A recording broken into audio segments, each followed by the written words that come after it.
আর কোনো মানুষের পক্ষে এটা সম্ভব?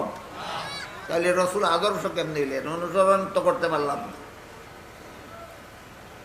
এই প্রশ্নগুলি বুঝে থাকলে এখন আমরা জবাব বোঝার চেষ্টা করি। আল্লাহ তো কোরআনের সূরা আহজাবের 21 নম্বর আয়াতে পরিষ্কার ভাষায় বলে দিয়েছেন, লাকাদ কানা লাকুম ফি রাসূলিল্লাহি উসওয়াতুন হাসানাহ, অবশ্যই তোমাদের জন্য আল্লাহর রাসূলের মধ্যে রয়েছে উত্তম আদর্শ।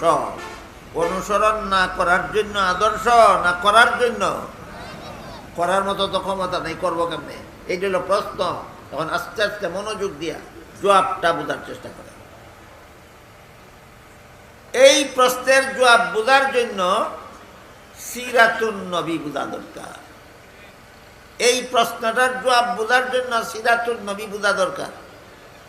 নাইলে সারা জীবনই নবীরে আদর্শ কইব, সারা জীবনই মন গড়া মতো চলব। এই বদ অভ্যাসে মানুষে পাইছে একমাত্র সিরাতুন নবী না জানার কারণে। একদিক দিয়ে আল্লাহ কোরআনে বলছেন নবী আদর্শ। বড় বড় রাজনৈতিক নেতারাও মাঝে মাঝে দেখছি বক্তৃতা বিবৃতি দেয়, পত্রিকাতে আসে নবী মোদের আদর্শ। নবীরে আদর্শ দাবি করলে যদি তাইলে অনুসরণ করস না কেন? আর অনুসরণ করস না যদি আদর্শ কোন লাগে? তোর হায়া লজ্জা নাই? এই বিষয়গুলি বোঝার জন্য সিরাতুন নবী জানাতে সাবাল বন্ধ। এই সিরাতুন এই বিষয় বোঝার জন্য সিরাতুন নবী জানা দরকার। আর না হইলে সারা জীবন ওই নবীরে আদর্শ কইব আর মন গড়া মতো জীবনযাপন করব। নবীরে আদর্শ কইব, মন গড়া মতো নামাজ পড়ব, মন গড়া মতো ইবাদত করব, মন গড়া মতো বন্দেগী করব, আর কইব নবী আমার আদর্শ।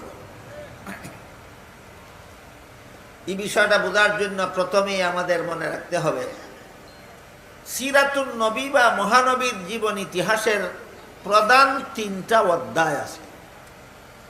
প্রথম অধ্যায় 40 বছরের অধ্যায় শব্দ যদি কেউ না বুঝেন, সহজে বুঝেন অংশ।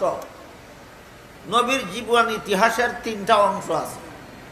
প্রথম অংশ 40 বছরের, দ্বিতীয় অংশ 13 বছরের, তৃতীয় অংশ 10 বছরের। ধারাবাহিকভাবে স্মরণ করেন, বুঝেন, নাইলে মূল কঠিন প্রশ্নের জবাব বুঝেন। নবীর জীবন ইতিহাসের 3 অংশ। প্রথম অংশ 40 বছরের, দ্বিতীয় অংশ 13 বছরের, তৃতীয় অংশ 10 বছরের। 40 আর 13 53, আর 10 এই হইল 63 বছরের জীবন ইতিহাস।